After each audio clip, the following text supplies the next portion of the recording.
E ainda está no hospital em observação o operário que passou mais de 30 horas preso em uma cisterna de 22 metros de profundidade na região metropolitana de Belo Horizonte. O operário trabalhava no local quando uma pedra se deslocou e prendeu a perna dele.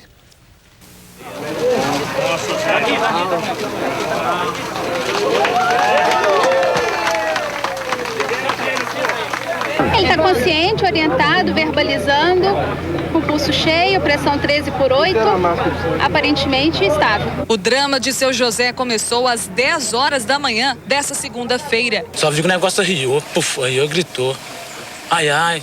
O fosso tem 85 centímetros de diâmetro, 22 metros de profundidade, o equivalente a um prédio de 8 andares. José Francisco ficou preso no fundo. Uma pedra de 2 toneladas se deslocou e prendeu os 2 pés dele contra a manilha. A estrutura não aguentou e as manilhas quebraram. Ele ficou preso pelo entulho até a cintura. Durante todo o tempo, os bombeiros tentaram manter seu José tranquilo.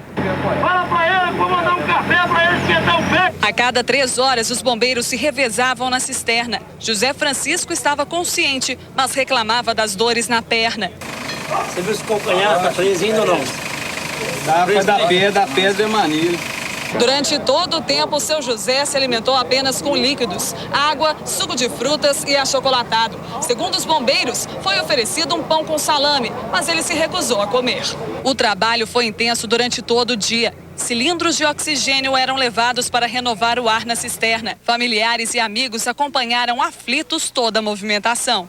Até o momento final do resgate. Estou muito feliz, estou alegre, graças a Deus. Graças a Deus, tudo bem. A repórter Patrícia Gomes está ao lado do chefe da equipe que trabalhou no resgate do seu José Francisco. Bom dia, Patrícia. Qual foi o momento mais delicado desta operação? Bom dia, Marcos. O momento mais difícil foi por volta das 3 da manhã de terça-feira, quando mais uma manilha de concreto se quebrou, atingindo o bombeiro e também a vítima. Coronel Cláudio Teixeira, comandante do Corpo de Bombeiros aqui de Belo Horizonte. Como ele chegou, qual foi a maior preocupação, na verdade, coronel, dos bombeiros nesse momento? A maior preocupação é que o restante das manilhas colapsasse e fizesse o soterramento da vítima e do bombeiro que estava com ele lá embaixo, dentro da cisterna. E nós tivemos, então, que fazer todo um sistema de amarrações para evitar o colapso dessa estrutura. Mas, coronel, esse resgate foi muito difícil, né? Foi o resgate mais longo já feito pelo Corpo de Bombeiros de Minas? Em ambientes subterrâneos como esse, sim. É o mais longo, mais difícil pelas características. Uma pedra de 2 toneladas, uma estrutura que pudesse colapsar e o próprio comportamento do solo ali naquele local que dificultou em muito o nosso trabalho. Agora, como ele chegou, como o seu José Francisco chegou aqui no hospital, coronel, o senhor que acompanhou ele até aqui?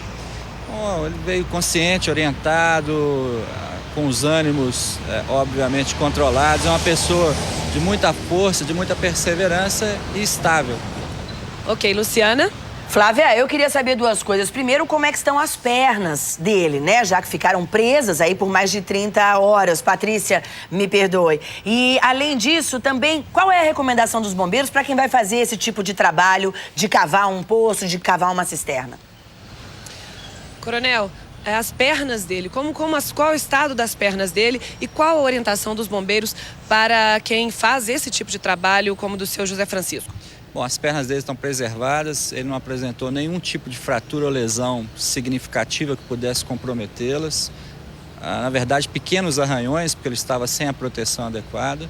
E para pessoas que trabalham com perfuração de cisternas, tubulões de um modo geral, existem uma série de normas regulamentadoras no Brasil que exigem equipamentos adequados para a proteção de quem está fazendo e, obviamente, para evitar o colapso dessa estrutura também, escórias, um sistema próprio para evitar o colapso estrutural. E exatamente por faltar essas normas é que o senhor José virou esse artista que nós estamos vendo aí. Marcos? Eu quero saber 2 coisas. A primeira é o seguinte, ele tomou algum medicamento para prevenir, por exemplo, hipotermia ou qualquer outro tipo de dano físico? A outra coisa é a seguinte, esse poço, disseram que tem 85 centímetros de diâmetro, é apropriado esse tamanho, esse modelo de cisterna? Coronel, o seu José Francisco, ele foi medicado em algum momento para prevenir, por exemplo, a hipotermia? E segundo, esse diâmetro de 85 centímetros é o normal, é aconselhável? Bom, isso aí depende de quem faz a perfuração. Eu não saberia dizer tecnicamente agora se é o normal ou o ideal. O fato é que 85 centímetros mal cabem 2 pessoas. A cada 30 minutos nós fazíamos um monitoramento de sinais vitais através de oximetria de pulso, oxigenação que era fornecida a ele. Ele foi alimentado através de suco e líquidos calóricos para prevalecer essa questão corporal e calórica. E não havia a questão da hipotermia, uma vez que dentro da cisterna a temperatura estava 28 graus. Não era o caso da hipotermia acontecer nesse ambiente. E havia também a preocupação de não adormecer, não fazer com que o seu José adormecesse. Exatamente. Daí nós não aplicamos nenhum tipo de medicamento para evitar a dor, porque eu precisava do status neurológico dele alerta.